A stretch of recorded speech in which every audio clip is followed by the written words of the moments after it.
ಈ ಕಾರ್ಯಕ್ರಮದ ಪ್ರಾಯೋಜಕರು ಜೈನ್ ಇರಿಗೇಷನ್ ಸಿಸ್ಟಮ್ಸ್ ಲಿಮಿಟೆಡ್, ಜಾಗತಿಕ ತುಂತುರು ಮತ್ತು ಹನಿ ನೀರಾವರಿ ಉಪಕರಣಗಳ ಉತ್ಪಾದಕರು, ಬೇಸಾಯ ತಂತ್ರಜ್ಞಾನ ನಿರೂಪಕರು ಹಾಗೂ ರೋಗರಹಿತ ಟಿಶ್ಯೂ ಕಲ್ಚರ್ ಗಿಡಗಳು. ಕ್ಯಾಡ್ಬರೀಸ್, ಕೋಕೋ ಬೆಳೆಸಿ ಅಧಿಕ ಆದಾಯ ಗಳಿಸಿ.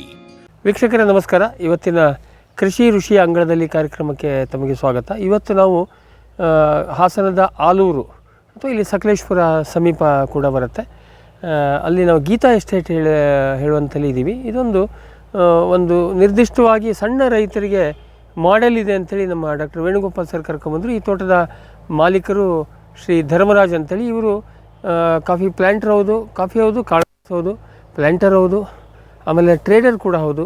ಇವರಿಗೆ ಒಟ್ಟಾರೆಯಾಗಿ ಜಾಗತಿಕ ಮಟ್ಟದ ಒಂದು ಕಲ್ಪನೆ ಇದೆ, ಎಕ್ಸ್ಪೋಜರ್ ಇದೆ. ಜೊತೆಗೆ ಇವರಿಗೆ ಅಂತಾರಾಷ್ಟ್ರೀಯ ಮಟ್ಟದ ಅವಾರ್ಡ್ಗಳು ಕೂಡ ಬಂದಿದೆ ಗುಣಮಟ್ಟದ ವಿಷಯದಲ್ಲಿ. ಹಾಗಾಗಿ ಇವರಿಗೆ ಎಲ್ಲಕ್ಕಿಂತ ಮುಖ್ಯವಾಗಿ ಇವರು ಯಾರಾದರೂ ಹೊಸದಾಗಿ ಮಾಡ್ತೀನಿ ಅಂತ ಹೇಳಿದರೆ ಗುಣಮಟ್ಟದ ವಿಷಯದಲ್ಲಿ, ಏಕೆಂದರೆ ಇವರಾಗೆ ಟ್ರೇಡರ್ ಆಗಿರೋದಕ್ಕೆ ಇವರಿಗೆ ಅದರ ಮುಂದಿನ ಕಥೆ ಏನು ಅಂತ ಗೊತ್ತಿರುತ್ತೆ. ಅದನ್ನು ಇವರು ಭಾಳ ವ್ಯವಸ್ಥಿತವಾಗಿ ಬೇರೆಯವ್ರ ಜೊತೆಗೆ ಹಂಚ್ಕೋತಾರೆ. ಇಲ್ಲಿ ಬರೇ ನನ್ನ ತೋಟ ನಾನು ಚೆನ್ನಾಗಿ ಮಾಡಿದ್ದೀನಿ ಹೇಳೋದಕ್ಕಿಂತ ಬೇರೆಯವರು ಮಾಡಲಿ, ಜೊತೆಗೆ ಅವರು ಒಳ್ಳೆ ರೀತಿಯಲ್ಲಿ ಮಾಡಲಿ. ಅದು ಒಳ್ಳೆ ರೀತಿ ಅಂದರೆ ಏನು ಹೇಳೋದನ್ನು ಇವರು ಎಲ್ಲರ ಜೊತೆಗೆ ಹಂಚ್ಕೋತಾರೆ. ಹಾಗಾಗಿ ಇದು ಒಂದು ಚಿಕ್ಕ ತೋಟಕ್ಕೆ ಬಂದಿದ್ವಿ. ಯಾಕೆಂದರೆ ಎಲ್ಲರದ್ದು ಕಲ್ಪನೆ ಏನಿದೆ, ಎಸ್ಟೇಟ್ ಅಂದರೆ 200 ಎಕರೆ 300 ಎಕರೆ ಮಾಡಿದ್ರೆ ಮಾತ್ರ ಎಸ್ಟೇಟು ಹೇಳೋಂಥ ಒಂದು ಕಲ್ಪನೆ ಇದೆ. ಅದು ನಮ್ಮವರಿಗೆ, ನಮ್ಮಂಥ ಚಿಕ್ಕ ರೈತರಿಗೆಲ್ಲ ಇದು ಬರೀ ದೊಡ್ಡ ಸಾಹುಕಾರಿಗೆ ಹೇಳುವಂಥ ಒಂದು ಕಲ್ಪನೆ ಎಸ್ಟೇಟ್ ಹೇಳೋ ಹೆಸರು ಬಂದಾಗ ಬರುತ್ತೆ. ಅದು ಅಲ್ಲ, ಇದು ಕೇವಲ 6 ಎಕರೆಯ ಒಂದು ಬ್ಲಾಕಲ್ಲಿ ನಾವು ನಿಂತು ಮಾತಾಡ್ತೇವೆ. ಅವ್ರದ್ದು ಬೇರೆ ಭಾಳಷ್ಟಿದೆ. ಈ ಬ್ಲಾಕಿನ ನಾವು ವಿಷಯ ಚರ್ಚೆ ಮಾಡಿದಾಗ ನಿಮಗೆ ಓಕೆ, ನಾನು ಯಾಕೆ ಮಾಡಬಾರ್ದು, ನಾನು ಯಾಕೆ ಇನ್ನೊಬ್ಬರು ಧರ್ಮರಾಜು ಆಗಬಾರ್ದು ಹೇಳುವಂಥ ನಿಮಗೆ ಒಂದು ಇನ್ಸ್ಪಿರೇಷನ್ ಬರಬೇಕು ಹೇಳೋದಕ್ಕೆ ನಾವು ಈ ತೋಟವನ್ನು ಹುಡ್ಕೊಂಬಂದಿದ್ದೀವಿ. ಬನ್ನಿ ಶ್ರೀ ಧರ್ಮರಾಜರನ್ನು ಮಾತಾಡಿಸಿ ಬರೋಣ. ಸರ್ ನಮಸ್ಕಾರ. ನಮಸ್ತೆ ಸರ್. ನಮ್ಮ ಫಾರ್ಮ್ ಟಿವಿಗೆ ಸ್ವಾಗತ ಮತ್ತು ಇವತ್ತಿನ ಕೃಷಿ ಋಷಿ ಅಂಗಳದಲ್ಲಿ ಕಾರ್ಯಕ್ರಮಕ್ಕೆ ಸ್ವಾಗತ. ನಾವು ಆ ಕಾರ್ಯಕ್ರಮದ ಟೈಟ್ಲೇ ಆಗಿಟ್ಟಿದ್ದೇನಕ್ಕೆ ಅಂದರೆ, ಇಲ್ಲಿ ಈ ಕೃಷಿ ಭೂಮಿಯಲ್ಲಿ ತಪಸ್ಸು ಮಾಡಿದವ್ರನ್ನ ಹುಡ್ಕೊಂಡು ಹೋಗಿ ಬೇರೆ ಋಷಿಗಳಿಗೆ ತೋರಿಸೋದು ಈ ಕಾರ್ಯಕ್ರಮದ ಮೂಲ ಪದ್ಧತಿ. ಒಳ್ಳೆಯದು ಸರ್. ಈಗ ಓಕೆ, ಅದಕ್ಕಿಂತ ಮೊದಲು ನಾನು ವಿಷಯಕ್ಕೆ ಬರೋಕ್ಕಿಂತ ಮೊದಲು ನೀವು ನಮ್ಮ ಫಾರ್ಮ್ ಟಿವಿಯ ವೀಕ್ಷಕರ ನೋಡಿದ್ದೀರಾ? ಹೌದು ಸರ್, ನೋಡ್ತಾ ಇದ್ದೀನಿ. ತುಂಬ ಚೆನ್ನಾಗಿ ಕಾರ್ಯಕ್ರಮ ತರ್ತಾ ಇದ್ದೀರಾ. ಅದು ಬೆಳೆಗಾರರಿಗೆ ಮತ್ತು ಫಾರ್ಮರ್ಸ್ಗೆ ಹೊಸ ಹೊಸ ಬೆಳೆನ ನೀವು ಪರಿಚಯಿಸ್ತಾ ಇದ್ದೀರಾ. ತುಂಬ ಸ್ಪಷ್ಟತೆ ಇರುತ್ತೆ ಅದರಲ್ಲಿ, ತುಂಬ ಚೆನ್ನಾಗಿದೆ. ನಾನು ಒಬ್ಬ ಅದನ್ನು ವೀಕ್ಷಕ. Thank you. ಸರಿ, ಈಗ ನಾನು ಇಂಟ್ರೊಡಕ್ಷನಲ್ಲಿ ಹೇಳ್ದಂಗೆ ಇದು ಚಿಕ್ಕ, ನಾವು ಉದ್ದೇಶಪೂರ್ವಕವಾಗಿ ಈ ಚಿಕ್ಕ ಬ್ಲಾಕ್ನಲ್ಲಿ ಬಂದು ನಿಂತಿದ್ದೀವಿ. ಅದಕ್ಕಿಂತ ಪೂರ್ವದಲ್ಲಿ ಸರ್ ನಿಮ್ಮ ಸ್ವಲ್ಪ ಇಂಟ್ರೊಡಕ್ಷನ್, ಅಂದರೆ ಎಷ್ಟು ಒಟ್ಟಾರೆ ನಿಮ್ಮದು ಎಷ್ಟು ಇದಿದೆ, ನೀವು ಯಾವ ಕಾಲದಿಂದ ಈ ಪ್ಲಾಂಟೇಷನ್ ಇದರಲ್ಲಿದ್ದೀರಿ, ತಲೆತಲಾಂತರನೇ ಇದ್ದೀರೋ ಅಥವಾ ನೀವು ಎಂಟ್ರಾಗಿದ್ದ? ನಾನು 3rd ಜನರೇಷನ್ ಸರ್ ಕಾಫಿಗೆ. ನಮ್ಮ ತಾತ ಸ್ವಲ್ಪ ಒಂದು 4 ಎಕರ್ಸ್ ತೋಟ ಮಾಡಿದ್ರು. ಓಕೆ. ಆಮೇಲೆ ನಮ್ಮ ತಂದೆ ಒಂದು 30-35 ಎಕರೆವರೆಗೂ ಅದನ್ನು ಡೆವಲಪ್ ಮಾಡಿದ್ರು. ಓಕೆ. ನೀವು ಇಲ್ಲಿ ಮೂಲತಃ ಇದೆ ಮೂಲ ಇದು ನಮ್ಮ ಊರಿಗೆ ನಮ್ದು ಆಲ್ಮೋಸ್ಟ್ ಮೊದಲನೇ ಮನೆ ಅಂತ ಅನ್ಕೋಬಹುದು. ಮೂಲ ವಾಸಿಗರು ನಾವು. ಏನು ಈ ಊರಿಗೆ ನಿರ್ದಿಷ್ಟ? ಕೊಂಕರವಳ್ಳಿ ಗ್ರಾಮದ ಹೆಸರು. ಆಲೂರು ತಾಲೂಕು, ಹಾಸನ ಜಿಲ್ಲೆ. ನಮ್ಮ ತಾತ ಅವರು ತೋಟ ಸ್ಟಾರ್ಟ್ ಮಾಡಿದ್ರು. ಆಮೇಲೆ ಅದು ನನ್ನ ತಂದೆಯವರು ಸ್ವಲ್ಪ ಅಭಿವೃದ್ಧಿ ಪಡಿಸಿದ್ರು. ಮತ್ತೆ ನಾವೀಗ ಒಂದು 68 ಎಕರ್ಸ್ಗೆ ಬಂದಿದ್ದೀವಿ. ಈಗ ಒಟ್ಟಾರೆ 68 ಎಕರೆಗೆ ಬಂದಿದ್ದೀವಿ. ಈಗ ಎಷ್ಟು ಬ್ಲಾಕ್ ಅಲ್ಲಿ ಇದೆ? ಈಗ ನಮಗೆ 3 ಬ್ಲಾಕ್ ಅಲ್ಲಿ ಸೇರಿ 68 ಎಕರೆಗೆ ಬಂದಿದ್ದೀರಿ. ಇವಾಗ ನಮ್ದು ಇದು ಒಂದು ಮಾಡೆಲ್ ಬ್ಲಾಕ್ ಅಂತಾನೆ ಹೇಳ್ಬೋದು. ಎಲ್ಲವೂ ಚೆನ್ನಾಗಿದೆ, ಬಟ್ ಇದೊಂದು 6 ಎಕರೆದ ಒಂದು ಬ್ಲಾಕ್ ಇದು. ಓಕೆ. ಇದನ್ನು ನೀವು ಖರೀದಿ ಮಾಡಿರೋದು? ಹೌದು, ಇದು ಖಾಲಿ ಜಾಗನ ಖರೀದಿ ಮಾಡಿ ಅದರಲ್ಲಿ ಫಸ್ಟ್ ನಾವು ಶುಂಠಿನ ಹಾಕಿ, ಫಸ್ಟ್ ಶುಂಠಿ ಹಾಕಿದ್ವಿ. ಶುಂಠಿ ಹಾಕಿದ ಈಗ 15-16ನೇ ವರ್ಷ ಈಗ ಈ ಜಾಗದ ನಮ್ಮ ಮಾಲೀಕತ್ವಕ್ಕೆ ಬಂದು ಶುಂಠಿ ಬೆಳೆದು ಅದನ್ನ ಡಾಕ್ಟರ್ ವೇಣುಗೋಪಾಲ್ ಅವರು ಈ ತೋಟ ತುಂಬಾ ಚೆನ್ನಾಗಾಗೋದಕ್ಕೆ ಅವರ ಸಹಕಾರ ತುಂಬಾ ಇದೆ. ಅವರ ಸಲಹೆಗಳು ಅದನ್ನ ಫಾಲೋ ಮಾಡಿ. ನಿಮಗೆ ಡಾಕ್ಟರ್ಗೆ ಬಹಳ ಕಾಲದ ದೋಸ್ತಿ? ಹೌದೌದು, ತುಂಬಾ ಒಂದು 17-18 ವರ್ಷದಿಂದ ಅವರು ಸ್ಪೈಸಸ್ ಬೋರ್ಡ್ ಅಲ್ಲಿ ಇದ್ದಾಗಿಂದ ಅವ್ರನ್ನ ನಾನು ಫಾಲೋ ಮಾಡ್ತಾ ಇದ್ದೆ. ಬಟ್ ನಮ್ಗೆ ಸಿಗ್ತಾ ಇರಲಿಲ್ಲ. ಅಂದ್ರೆ ನಾವು ಅಷ್ಟು ಅಪ್ರೋಚ್ ಮಾಡಕ್ ಅಷ್ಟು ದೊಡ್ಡ ವಿಜ್ಞಾನಿಗಳು ನಮಗೆ ಸಿಗ್ತೋರ ಇಲ್ವೋ ಅನ್ನೋ ಇದ್ರಲ್ಲಿತ್ತು. 1-2 ಸರಿ ಪರಿಚಯ ಆದಾಗ ನಮಗೆ ಅವರು ತುಂಬಾ ಆತ್ಮೀಯರಾದ್ರು. ನಮಗೆ ಸಲಹೆ ಸೂಚನೆಗಳನ್ನ ಕೊಡ್ತಾ ಬಂದ್ರು. ಅಲ್ಲಿಂದ ನಿಮ್ಮ ಇಲ್ಲಿಯ ಈ ತೋಟದ ಪಯಣ ಶುಂಠಿಯಿಂದ ಶುರು ಆಯ್ತು. ಈ ತೋಟ ಫಸ್ಟ್ ಶುಂಠಿ ಹಾಕಿದ್ವಿ. ಈ ಜಾಗದ ದುಡ್ಡು ನಮಗೆ ವಿಶೇಷ ಅಂದ್ರೆ, ಈ ಜಾಗ ಏನ್ ಕೊಂಡ್ಕೊಂಡ್ವಿ, ಆ ಜಾಗದ ದುಡ್ಡು ಬರೀ ಶುಂಠಿ ಮಾರಾಟ ಮಾಡಿದ್ರೆ ಆ ಜಾಗ ಫ್ರೀ ಆಗೋಯ್ತು. ಒಂದೇ ಬೆಳೆ ಶುಂಠಿ ಮಾಡಿದ್ರೆ ಅಥವಾ ಮತ್ತೆ ಒಂದೇ ಬೆಳೆ? ಅದ್ರ ಮಧ್ಯದಲ್ಲಿ ಕಾಫಿ ಹಾಕಿದ್ವಿ. ಕಾಫಿ ಹಾಕಿದ್ವಿ ತಕ್ಷಣ. ಬಟ್ ಮರಗಳಿದ್ವು ಅವಾಗ? ಮರಗಳು ಕಡಿಮೆ ಇತ್ತು, ಅಂದರೆ ಕಾಡು ಮರ ಏನಿದೆ ಅದೆಲ್ಲ ಮೊದಲಿತ್ತು. ಆಮೇಲೆ ನಾವು ಸಿಲ್ವರ್ ಓಕ್ ಹಾಕಿ ಒಂದೇ ವರ್ಷಕ್ಕೆ ನಮಗೆ ಸಿಲ್ವರ್ ಬಂದ್ಬಿಡ್ತು ಮೇಲೆ. ಆಮೇಲೆ 2ನೇ ವರ್ಷಕ್ಕೆ ನಾವು ಕಾಳುಮೆಣಸು ಅದರಲ್ಲಿ ಅದು ಗಿಡಗಳು ನಾಟಿ ಮಾಡಿದ್ವಿ. ಮತ್ತೆ ಇದು ನಾವು ಕಾಳುಮೆಣಸು, ಕಾಫಿ, ಈಗ ಈ ತೋಟದಲ್ಲಿ ಕಾಳುಮೆಣಸು ಇದೆ, ಕಾಫಿ ಇದೆ, ಮುಖ್ಯವಾದ 2 ಕ್ರಾಪ್. ಅದಕ್ಕಿಂತ ಇದ್ರ ಆಚೆ ಹೋಗಿಲ್ಲ. ಇಲ್ಲ. ಸರಿ, ಇಲ್ಲಿ ನಾನು ಮೂಲ ವಿಷಯಕ್ಕೆ ಹೋಗೋದಕ್ಕಿಂತ ಮೊದಲೇ ಒಂದು ಕೇಳಿಬಿಡ್ತೀನಿ. ಇಲ್ಲಿ ಕಾಡು ಮರಗಳಿದೆ, ಬಟ್ ಸಾಕಷ್ಟು ಸಂಖ್ಯೆಯಲ್ಲಿ ಸಿಲ್ವರ್ ಓಕ್ ಇದೆ. ಈ ಸಿಲ್ವರ್ ಓಕ್ ಬಗ್ಗೆ ನಿಮ್ಮ ಪ್ರಾಮಾಣಿಕ ಓಪನ್ ಅಭಿಪ್ರಾಯ ಏನು? ಆ್ಯಕ್ಚುಲಿ ಹೇಳ್ಬೇಕಂದ್ರೆ ಈಗ ಒಂದು 6-7 ವರ್ಷದಿಂದ ನಾನು ಸಿಲ್ವರ್ ಗಿಡನ ನೆಡ್ತಾ ಇಲ್ಲ. ಕಾರಣ ಏನಂತಂದರೆ ಒಂದು 2-3 ಜನ ವಿಜ್ಞಾನಿಗಳ ಜೊತೆ ನಾವು ಮಾತಾಡಿದಾಗ ಅಥವಾ ಒಂದು ಸ್ವಲ್ಪ ಇದನ್ನು ಕೃಷಿಲಿ ನಾನು ತುಂಬ ತೊಡಗಿಸ್ಕೊಂಡಿರೋದ್ರಿಂದ ಸಿಲ್ವರ್ ಮರದ ಎಲೆಗಳು ಅಷ್ಟು ಬೇಗ ಭೂಮಿಲಿ ಕೊಳೆಯೋದಿಲ್ಲ. ಮತ್ತು ಅದರಲ್ಲಿ ಅಷ್ಟೊಂದು ಫರ್ಟೈಲ್ ಆಗಲ್ಲ ಸಾಯಿಲು. ನಮ್ಮ ಯಾವುದು ಈಗ ಹತ್ತಿ ಮರ ಮತ್ತು ಇತರೆ ಕಾಡು ಜಾತಿ ಮರ, ಹಲಸು, ಈ ಮರಗಳನ್ನು ನಾವು ಹೋಲಿಕೆ ಮಾಡಿದಾಗ ಅದು ಹೌದೌದು ಬರೀ ಸಿಲ್ವರ್ ಮರ ಇದ್ದರೆ ಕ್ರಮೇಣ ಭೂಮಿ ಅದ್ರ ಇದನ್ನ ಸತ್ವ ಕಳ್ಕೊಳ್ಳುತ್ತೆ ಅನ್ನೋ ಇದಕ್ಕೆ ನಾವು ಅದನ್ನ ಸ್ವಲ್ಪ ನಾವು ಕಡಿಮೆ ಮಾಡ್ತಾ ಇದ್ದೀವಿ. ಹಾಕ್ಲೇಬೇಡಿ ಅಂತಲ್ಲ, ಸಾಧ್ಯವಾದಷ್ಟು ಸಿಲ್ವರ್ ಮರದ ಇದನ್ನ ಕಡಿಮೆ ಕಂಪ್ಲೀಟ್ ಅದರಲ್ಲೇ ಮಾಡೋದು. ಅಷ್ಟು ಪೆಪ್ಪರ್ ಬೆಳೆಯೋದಕ್ಕೆ ಸೂಕ್ತವಾಗಿದೆ ಅನ್ನೋದು ಬಿಟ್ರೆ ಅದು ನಾವು ಭೂಮಿನ ನೋಡಬೇಕಲ್ಲ. ಹೌದು, ಭಾಳ ಬೇಗ ಇಲ್ಲ. ಈಗ ಆ ಥರದ್ದು ಈಗ ಮಹಾಗನಿ ಈ ಥರದ್ದೆಲ್ಲ ಸ್ಪೀಡಾಗಿ ಬೆಳೆಯುವ ಗರಿಗೆ ಮಹಾಗನಿ ಅದರಲ್ಲೆಲ್ಲ ಮಹಾಗನಿ ಮರದ ಮೇಲೆ ಅದು ಅಂಟಿಕೊಳ್ಳುತ್ತೆ, ಹಿಡಿಯುತ್ತೆ ಸರ್, ಹಿಡಿಯುತ್ತೆ. ಗರಿಗೆ ತುಂಬಾ ಚೆನ್ನಾಗಿ ಹಿಡ್ಕೊಳ್ಳುತ್ತೆ. ಹೌದೌದು, ಕಾಡು ಮರಕ್ಕೆ ಚೆನ್ನಾಗಿ ಹಿಡ್ಕೊಳ್ಳುತ್ತೆ. ನೀವು ನೋಡಬಹುದು ಹಲಸಿನ ಮರ, ಮಹಾಗನಿ ಮತ್ತೆ ಗರಿಗೆದು ಬೆಳವಣಿಗೆ ಇಷ್ಟೇ ಫಾಸ್ಟ್ ಇದೆಯಾ? ಒಂದು ಸ್ವಲ್ಪ ಸ್ಲೋ ಇದೆ ಅಷ್ಟೇ. ನೀವು ಒಂದು ಇದು 3rd ಇಯರ್ಗೆ ಹಾಕ್ಬೋದು ಅಂದ್ರೆ ಅದು 5th ಇಯರ್ಗೆ ನೀವು ಗಿಡನ ನಾಟಿ ಮಾಡ್ಬೋದು, ಏನು ತೊಂದರೆ ಇಲ್ಲ. ಓಕೆ, ಇಲ್ಲಿ ಮುಖ್ಯವಾಗಿ ಕಾಫಿನಲ್ಲಿ ಯಾವುದು ತಳಿ ಹಾಕ್ಕೊಂಡ್ರಿ? ನಾವು ಚಂದ್ರಗಿರಿ ತಳಿನ ನಾವು ಆಯ್ಕೆ ಮಾಡ್ಕೊಂಡ್ವಿ. ಅದು ಅವಾಗ ನೀವು ಶುರು ಮಾಡುವಾಗ ಚಂದ್ರಗಿರಿ ಹೊಸದಾಗಿ ಬಂದಿತ್ತು, ಇನ್ನು ಅಂತ ಇರಲಿಲ್ಲ. ಹೌದು, ಬಟ್ ನೀವು ರಿಸ್ಕ್ ತಗೊಂಡು ಹಾಕಿದ್ರಿ. ರಿಸ್ಕ್ ಅಂತ ಅಲ್ಲ ಸರ್, ಅದು ಪ್ರೂವ್ ಆಗಿತ್ತು. ಅದು ಚಂದ್ರಗಿರಿ ಅದಕ್ಕಿಂತ ಮೊದಲು ಸಾಚಿಮೋರ್ ಅಂತ ಹೇಳಿ ಇದ್ರದ್ದು ಅದು ಕಾಫಿ ಬೋರ್ಡ್ ಇಂದ ಬಂದಿತ್ತು. ಇದು ಕಾಫಿ ಬೋರ್ಡೇ ರಿಲೀಸ್ ಮಾಡಿರೋಂಥ ವೆರೈಟಿ. ಅದು ತುಂಬಾ ಇರಲಿಲ್ಲ ಆ ಪ್ರಮಾಣಕ್ಕೆ ನೀವು ಶುರು ಮಾಡುವಾಗ. ಇಲ್ಲ, ಅವಾಗ ಇತ್ತು ಸರ್, ರಿಲೀಸ್ ಮಾಡಿದ್ರು. ಬಟ್ ಸಾಚಿಮೋರ್ ನಮ್ಮ ಹತ್ರ ಗಿಡ ಇತ್ತು, ಅದರದೇ ಇಂಪ್ರೂವ್ಡ್ ವರ್ಷನ್ ಇದು. ಅದು ತುಂಬಾ ಅದ್ಭುತವಾಗಿ ಪ್ರೊಡಕ್ಷನ್ ಬರ್ತಾ ಇತ್ತು. ಚಂದ್ರಗಿರಿ ಅಂತ ಅಂದಾಗ ಅದಕ್ಕಿಂತನೂ ಇನ್ನೊಂದು ಸ್ವಲ್ಪ ಉತ್ತಮವಾಗಿ ಅದು ಡೆವಲಪ್ ಮಾಡಿದ್ವಿ ಅಂದಾಗ ಇಮಿಡಿಯೇಟ್ ನನಗೆ ಅರ್ಥ ಆಯ್ತು ಅದು ಬಹಳ ಒಳ್ಳೆ ತಳಿ ಅಂತ ಆಯ್ಕೆ ಮಾಡಿ ನಾವು ಹಾಕೊಂಡ್ರಿ.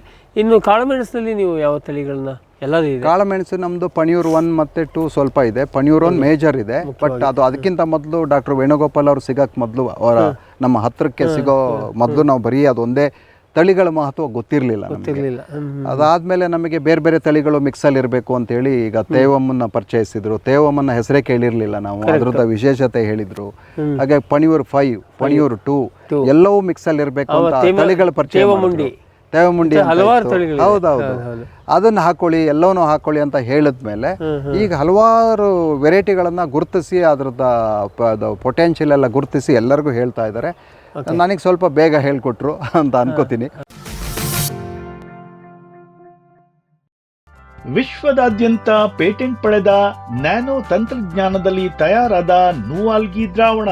ನೂವಾಲ್ಗಿ ಉಪಯೋಗಿಸಿದ ಮೇಲೆ ತುಂಬ ಇಳುವರಿನೂ ಬಂದಿದೆ. ಕಾಳುಮೆಣಸಿಗಂತೂ ಭಾಳ ಚೆನ್ನಾಗಿ ಬರುತ್ತೆ, ರೇಷ್ಮೆ ಎಲೆನೂ ಚೆನ್ನಾಗಿ ಬರ್ತದೆ, ಗಿಡಗಳು ತುಂಬ ಚೆನ್ನಾಗಿ ಬೆಳವಣಿಗೆ ಆಯಿತು. ಯಾವುದೇ ರಾಸಾಯನಿಕ ಅಥವಾ ವಿಶೇಷ ಗೊಬ್ಬರಗಳ ಗೊಡವೆ ಇಲ್ಲದೆ ಎಲ್ಲ ಬೆಳೆಗಳಲ್ಲಿ ಉತ್ತಮ ಗುಣಮಟ್ಟದ ಅಧಿಕ ಫಸಲನ್ನು ಪಡೆಯಿರಿ. ಯಾವಾಗಲೂ ನನ್ನ ಇರೋವರೆಗೂ ನೂವಾಲ್ಗಿ ಅಂತೂ ಬಿಟ್ಟು ಬಾಳಲ್ಲ ಅಂತ ಒಂದು ಭರವಸೆ ಕೊಡ್ತೀನಿ. ವೆಟ್ ಗಿಡಮೂಲಿಕ ಉತ್ಪನ್ನಗಳು. ಮೇಷ ಟಾನಿಕ್, ಕುರಿ ಮತ್ತು ಆಡುಗಳ ಒತ್ತಡ, ರೋಗ, ಕ್ರಿಮಿ ನಿವಾರಕ, ಹೆಚ್ಚಿನ ಬೆಳವಣಿಗೆ.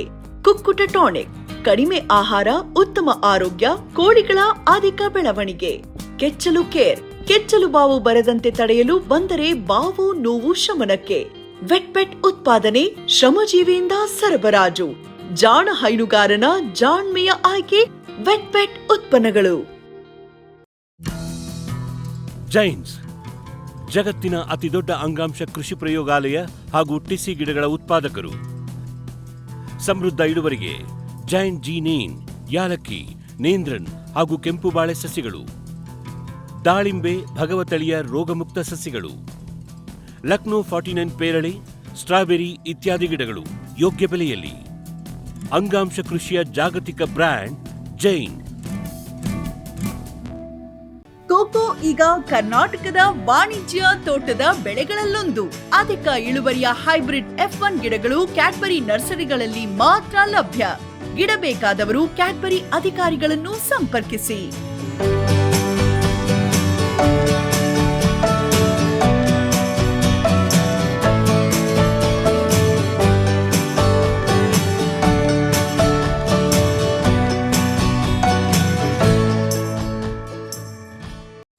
ಫ್ಯೂಚರ್ ಬಯೋಟೆಕ್ ಸಾವಯವ ಕೃಷಿಯ ವೇಗವರ್ಧಕ. ಪೋಷಕಾಂಶ ಪೂರೈಕೆಗೆ NPK ಕಲ್ಚರ್, ವ್ಯಾಮ್, PSP ಮತ್ತು KMB. ಜೈವಿಕ ರೋಗ ಕೀಟ ನಿಯಂತ್ರಣಕ್ಕೆ ಟ್ರೈಕೋಡರ್ಮಾ, ಸೂಡೋಮನಾಸ್. ಸಾವಯವ ಗೊಬ್ಬರ ಉತ್ಪಾದನೆಗೆ ಕಾಂಪೋಸ್ಟ್ ಕಲ್ಚರ್. ಹೂವು ಕಾಯಿ ಉದುರುವ ಸಮಸ್ಯೆಗೆ ಕಾಮಧೇನು ಮತ್ತು ಸತ್ವ. ಮಣ್ಣಿನ ಆರೋಗ್ಯ ವೃದ್ಧಿಗೆ ಫ್ಯೂಚರ್ ಬಯೋಟೆಕ್, ಧಾರವಾಡ.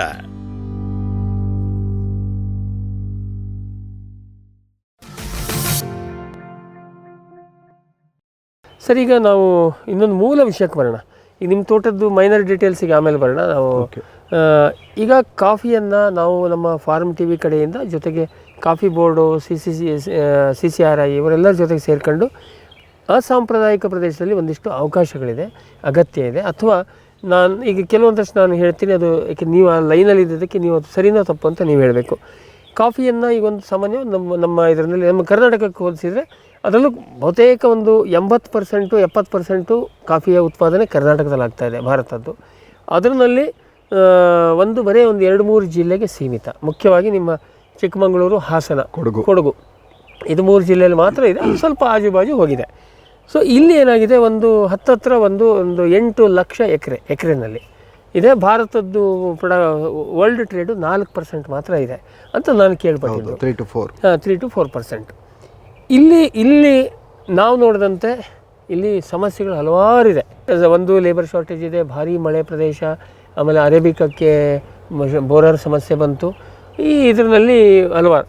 ಸೊ ಇದರ ಆಚೆ ಹೋದರೆ ಏನಾಗ್ಬೋದು ಅಂತೇಳಿ ನಾವು ಅಂದರೆ ಭಾರತ ಕೊಟ್ಟಾರೆ ಕಾಫಿ ಇದರಿಂದ, ಜೊತೆಗೆ ಆ ರೈತರು ಪಾಪ ಲಕ್ಷಾಂತರ ಎಕರೆ ಜಮೀನಿದೆ, ಅವ್ರು ಏನಾದ್ರು ಒಂದು ಹೊಸ ಬೆಳೆಗಳು ದುಡ್ಡು ಹೆಚ್ಚಿಗೆ ಬರುವಂಥದ್ದು ಹುಡುಕ್ತಾ ಇದ್ದಾರೆ ತಾಂತ್ರಿಕವಾಗಿ ಅಂಥೇಳಿ. ನಾವು ಕೆಲವೊಂದಷ್ಟು ಭಾಗದ್ದು ಕಾಫಿ ಬೋರ್ಡು ನಾವು ಸೇರಿ ಪ್ರಯತ್ನ ಪಟ್ಟು, ಅದ್ರ ಜೊತೆಗೆ ನಮ್ಮ ಡಾಕ್ಟರ್ ವೇಣುಗೋಪಾಲ್ ಅವರದ್ದು ಓವರಾಲ್ ಮಾರ್ಗದರ್ಶನದಲ್ಲಿ ಸ್ಯಾಂಪಲ್ ಟೆಸ್ಟ್ ಮಾಡಿದಾಗ ಈಗ ಮೊನ್ನೆ ಅಷ್ಟೇ ಚೆನ್ನಾಗಿ ಬಂದಿದೆ, ಈಗ ಕೆಲವರು ಅಲ್ಲಲ್ಲಿ ಮಾಡೋದಲ್ಲಿ. ಹಾಗಾಗಿ ಇದನ್ನು ಯಾಕೆ ಹೊರದ ಪ್ರದೇಶಗಳಿಗೆ ಎಲ್ಲೆಲ್ಲಿ ತಾಂತ್ರಿಕವಾಗಿ ಸಾಧ್ಯ ಇದೆ, ಯಾರು ಸೀರಿಯಸ್ಲಿ ಮಾಡೋಕ್ಕೆ ರೆಡಿ ಇದ್ದಾರೆ ಅಲ್ಲಿ ಮಾಡಬೇಕು ಅಂತ ನಮ್ಮ ಪ್ರಯತ್ನ. ಅದಕ್ಕೆ ತಮ್ಮಂಥವ್ರ ಸಹಕಾರ ಬೇಕು. ನಾರ್ಮಲಿ ಏನಾಗ್ತಾರೆ, ಸಾಂಪ್ರದಾಯಿಕ ಇವರು ಸಪೋರ್ಟ್ ಮಾಡೋದಿಲ್ಲ, ನಮಗೇನಾದ್ರು ತೊಂದರೆ ಬಂದುಬಿಡುತ್ತೆ ಅಂತ. ಇಲ್ಲಿ ನಮಗೆ ಒಂದು ಪ್ರಶ್ನೆ ಬಂತು. ಕಾಫಿ ಹೀಗೆ ಕಂಡಲ್ಲಿ ಬೆಳೆಸಿದರೆ ಆಮೇಲೆ ತಗೊಳ್ಳೋರು ಯಾರು, ಮಾರ್ಕೆಟ್ ಏನಾಗ್ಬಿಡುತ್ತೆ ಹೇಳೋದೊಂದು. ಈಗ ಸರ್ ತಮ್ಮ ಅಭಿಪ್ರಾಯ ಬೇಕು, ಯಾಕೆ ನೀವು ಟ್ರೇಡರು ಆಗಿರೋದಕ್ಕೆ, ನಿಮಗೆ ಜಾಗತಿಕವಾದ ಟಚ್ ಇರೋದಕ್ಕೆ, ಕಾಫಿಯನ್ನು ಇನ್ನೂ ಏರಿಯಾ ಎಕ್ಸ್ಪಾನ್ಷನ್ ಮಾಡ್ತಾ ಹೋದರೆ ಭವಿಷ್ಯ ಇದೆಯಾ? ಖಂಡಿತ ಇದೆ ಸರ್. ಕಾಫಿಗೆ ಭಾಳ ದೊಡ್ಡ ಭವಿಷ್ಯ ಇದೆ ಸರ್. ಓಕೆ. ಕೃಷಿನಲ್ಲಿ ಅಗ್ರಸ್ಥಾನ ಕಾಫಿಗೆ, ಅದೆಷ್ಟೋ ಜನಕ್ಕೆ ಗೊತ್ತಿಲ್ಲ. ಮತ್ತೆ ಕಾಫಿ ಅನ್ನೋದು ಒಂದು ವಿಶೇಷವಾದ ಕ್ರಾಪ್. ಇದು ಆರ್ಡಿನರಿ ಕ್ರಾಪ್ ಅಲ್ವೇ ಅಲ್ಲ. ಈ ಕಾಫಿಗೆ ಇದ್ರ ಪಕ್ಕಕ್ಕೆ ತಂದು ಇಡೋವಂಥ ಕ್ರಾಪ್ ಇನ್ನೊಂದು. ನೀವು ಇದಕ್ಕೆ ಇಷ್ಟೊಂದು ಶ್ರೇಷ್ಠವಾಗಿರೋ ಬೆಳೆನ, ನಾನು ಕಾಫಿ ಬೆಳಿತಾ ಇದ್ದೀನಿ ಅಂತ ಹೇಳ್ತಾ ಇಲ್ಲ, ನಾನು ಪೆಪ್ಪರು ಬೆಳಿತಾ ಇದ್ದೀನಿ, ಅದನ್ನ ಆ ಥರ ವರ್ಣನೆ ಮಾಡಿ ಲಾಭನೇ ಇಲ್ಲ ಅಂತ ಹೇಳ್ತಾರೆ. ಪೆಪ್ಪರ್ನ ಆ ಥರ ವರ್ಣನೆ ಮಾಡಕ್ ಹೋಗಲ್ಲ, ಕಾಫಿನ ವರ್ಣನೆ ಮಾಡ್ತೀವಿ, ಅದು ನಿಜ. ಅದು ಬಹಳ ಶಕ್ತಿ ಇರೋ ಅಂತ, ಇದು ಎಕನಾಮಿಕಲ್ ನಮಗೆ ತುಂಬಾನೇ ಸಪೋರ್ಟ್ ಮಾಡೋ ಅಂಥದ್ದು. ಬಟ್ ಅಲ್ಲಿ ಸಮಸ್ಯೆಗಳಿಲ್ಲ ಅಂತ ಹೇಳ್ತಾ ಇಲ್ಲ. ಸರಿ, ಈಗ ನಾವು ಜಾಗತಿಕವಾಗಿ ನಮ್ಮ ಸ್ಥಾನ ಏನಿದೆ ಅದನ್ನ ಎಲ್ಲಿವರೆಗೆ ತಗೊಂಡೋಗ್ಬೋದು? ನಮ್ಮದು ಸರ್, ಈಗ ನಮ್ಗೆ ಒಟ್ಟು ಮಾರ್ಕೆಟಲ್ಲಿ ನಮ್ಮದು 3-4% ನಮ್ಮದು ಕೊಡುಗೆ ಇದೆ ವರ್ಲ್ಡ್ ಟ್ರೇಡಲ್ಲಿ. ಮತ್ತೆ ಇದಕ್ಕೆ ಬ್ರೆಜಿಲ್ ನಂಬರ್ 1 ಇದ್ದಾರೆ ಸರ್, ವಿಯೆಟ್ನಾಂ 2ನೇವ್ರು ಇದ್ದಾರೆ, ಇಂಡೋನೇಷಿಯಾ ಇದ್ದಾರೆ, ನಮ್ದು 5-6ನೇ ಪ್ಲೇಸಿಗೆ ನಾವು ಬರ್ತೀವಿ. ಕೆನ್ಯಾ ಇದ್ದಾರೆ, ಕೋಸ್ಟಾರಿಕಾ ಇದ್ದಾರೆ. ಬರೀ 3-4% ಅಲ್ಲಿ ಇದೀವಿ ನಾವು 3-4% ಅಲ್ಲಿ ಇದೀವಿ ಸರ್. 42-45% ಬ್ರೆಜಿಲ್ ಇದ್ದಾರೆ. ಬಹಳ ದೊಡ್ಡ ಪ್ರಮಾಣದಲ್ಲಿ ಇದ್ದಾರೆ ಸರ್. ಹೌದೌದು. ನೀವು ಏಲಕ್ಕಿ ಅರ ತಗೊಳ್ಳಿ, ಕಾಳುಮೆಣಸು ತಗೊಳ್ಳಿ, ಎಲ್ಲದರಲ್ಲೂ ಕಾಂಪಿಟೇಟರ್. ಹೌದು. ಈಗ ನಾವು ಬೆಳೆಸಿದ್ದು ಇದೆಲ್ಲ ಎಷ್ಟು ಇಲ್ಲಿ ಇಂಡಿಯಾದಲ್ಲಿ ಖರ್ಚಾಗುತ್ತೆ, ಎಷ್ಟು ಹೊರಗೆ ಹೋಗುತ್ತೆ? ನನ್ನ ಪ್ರಕಾರ 70-80% ನಾವು ಎಕ್ಸ್ಪೋರ್ಟ್ ಇದ್ರ ಮೇಲೆ ಡಿಪೆಂಡ್ ಆಗಿದ್ದೀವಿ. ಓನ್ಲಿ 20-25% ನಾವಿಲ್ಲಿ ದೇಶದೊಳಗಡೆ ನಾವು ಬಳಕೆ ಮಾಡ್ತಾ ಇದ್ದೀವಿ. ಅದು ಒಂದು ಉತ್ತಮ ಗುಣಮಟ್ಟದ ಕಾಫಿ ಅಂತ ನಾವು ಕುಡಿತಾ ಇಲ್ಲ. ಚಿಕೋರಿ ಮಿಕ್ಸ್ ಮಾಡ್ಕೊಂಡು, ಬಹಳ ದೊಡ್ಡ ಮಟ್ಟದಲ್ಲಿ ಚಿಕೋರಿ ಮಿಕ್ಸ್ ಮಾಡ್ಕೊಂಡು ನಾವು ಅದು ಕುಡಿತಾ ಇದ್ದೀವಿ. ಅದೀಗ ಈಗಿನ ಯಂಗ್ಸ್ಟರ್ಸ್ ಅದನ್ನ ಸ್ವಲ್ಪ ಹೊಸ ಇದರಲ್ಲಿ ನಮಗೆ ಒಳ್ಳೆ ಕಾಫಿ ಕುಡಿಬೇಕು ಅನ್ನೋದನ್ನ ಕ್ವಾಲಿಟಿ ಗುಣಮಟ್ಟಕ್ಕೆ ಮಹತ್ವ ಕೊಡ್ತಾ ಇದ್ದಾರೆ. ಅದಕ್ಕೆ ಬೆಲೆನೂ ಸಿಗ್ತಾ ಇದೆ. ಚಿಕೋರಿಯನ್ನು ಏನಕ್ಕೆ ಮಿಕ್ಸ್ ಮಾಡ್ತಾರೆ? ಚಿಕೋರಿ ಅಂತ ಅಂದರೆ ಚಿಕೋರಿ ಮಿಕ್ಸ್ ಮಾಡೋದು ಸರ್, ಅದು ತುಂಬ ಚೀಪಾಗಿ ಸಿಗುತ್ತೆ, ಕಾಫಿಗೆ ಈಸಿಯಾಗಿ ಬ್ಲೆಂಡ್ ಆಗುತ್ತೆ, ಒಗರಿಗೋಸ್ಕರ. ಹೌದೌದು, ಒಗರಿಗೋಸ್ಕರ. ಮತ್ತೆ ಅದು ಬಿಟ್ಟರ್ ಮತ್ತೆ ಥಿಕ್ನೆಸ್. ನಿಮಗೆ ಕಾಫಿ ಪೌಡ್ರು ನಿಮಗೆ ಒಂದು 10 ಕಪ್ ಮಾಡೋ ಜಾಗದಲ್ಲಿ ಚಿಕೋರಿ ಸ್ವಲ್ಪ ಮಿಕ್ಸ್ ಮಾಡಿದ್ರೆ 20 ಕಪ್ ಮಾಡ್ಬೋದು. ಅದು ಅದು ಆ ಒಗರು ಬರುತ್ತೆ, ಪ್ಲಸ್ ನಿಮಗೆ ಆ ಗಟ್ಟಿ ಅದು ಬಿಡ್ ಇದು ಯಾವುದು ಥಿಕ್ನೆಸ್, ಅವೆರಡಕ್ಕೋಸ್ಕರ. ಮತ್ತು ಮೇಯ್ನ್ಲಿ ಪ್ರೈಸ್ ಇದು ಮಾಡೋದಕ್ಕೆ ಲಾಭ. ಈಗ ರೋಸ್ಟ್ಗಳದು ಅತಿ ಲಾಭ ಅಂತ ಅಂದರೆ ಚಿಕೋರಿ ಮಿಕ್ಸಲ್ಲಿ ಕೊಟ್ಟರೆ ಮಾತ್ರ ಅವ್ರಿಗೆ ಲಾಭ. ಹಾಗಾಗಿ ಅದು ಮಿಕ್ಸ್ ಮಾಡ್ತಾರೆ ಸರ್ ಕಾಫಿ ಸರ್? ಒಳ್ಳೆ ಇದರಲ್ಲೆಲ್ಲ 10ರಿಂದ 15% ಮಿಕ್ಸ್ ಮಾಡಿದ್ರೆ ಓಕೆ, ಅದು ಒಂದು ಸ್ವಲ್ಪ ಕಾಫಿ ಅನ್ನಿಸ್ಕೊಳ್ಳುತ್ತೆ. ಅದು ನೀವು ಕೇಳಿರೋ ಆಶ್ಚರ್ಯ ಪಡ್ಬೋದು, 70%ವರೆಗೂ ಚಿಕೋರಿ ಮಿಕ್ಸ್ ಮಾಡಿ.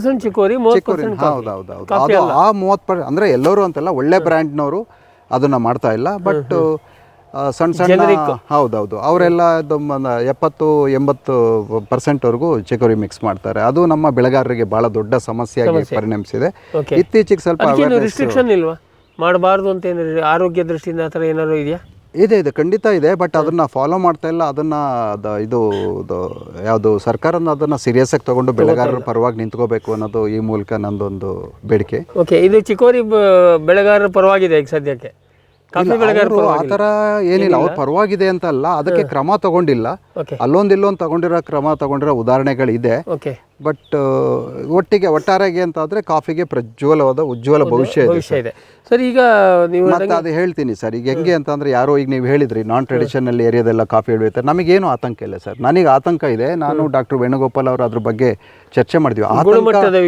ಆತಂಕ ಇರೋದು ಒಂದೇ ಒಂದು, ನಮಗೆ ಗುಣಮಟ್ಟ. ಬೇರೆ ಈಗ ಪೆಪ್ಪರು ಸರ್ ಹೆಂಗೆ ಇದ್ರೂ ಅದು ಎಲ್ಲೋ ಒಂದು ಕಡೆ ಮಾರಾಟ ಮಾಡ್ಬೋದು. ಕಾಫಿನ ಖಂಡಿತವಾಗೂ ಆ ಥರ ಮಾರಾಟ ಮಾಡೋಕ್ಕಾಗಲ್ಲ. ಯಾಕೆ ಅಂತ ಅಂದರೆ ಅದರಲ್ಲಿ ಕಪ್ಪಿಂಗ್ ಅರೋಮಾ ಮೋಸ್ಟ್ ಇಂಪಾರ್ಟೆಂಟ್. ತುಂಬ ಅರೋಮಾ, ಅದು ಕಪ್ಪಿಂಗ್ ಟೇಸ್ಟ್ ನೋಡಿ ತಗೊಳ್ಳೋದು. ಅದು ಮೇನ್ಲಿ ನಮಗೆ ಯುರೋಪ್ ಕಂಟ್ರಿಯವರು ಕೊಳ್ಬೇಕು, ಅದನ್ನು ಹೊರದೇಶಕ್ಕೆ ಹೋಗಬೇಕು. ಅದರಲ್ಲೂ ಯುರೋಪ್. ಈಗ ಹೌದು, ನಮ್ಮ ದೇಶದಿಂದ ಹೈಯೆಸ್ಟ್ ಈಗ 70-80% ಹೊರಗೆ ಹೋಗ್ತದೆ ಅಂತ ಹೇಳಿದ್ರಿ. ಎಲ್ಲಿಗೆ ಹೋಗುತ್ತೆ?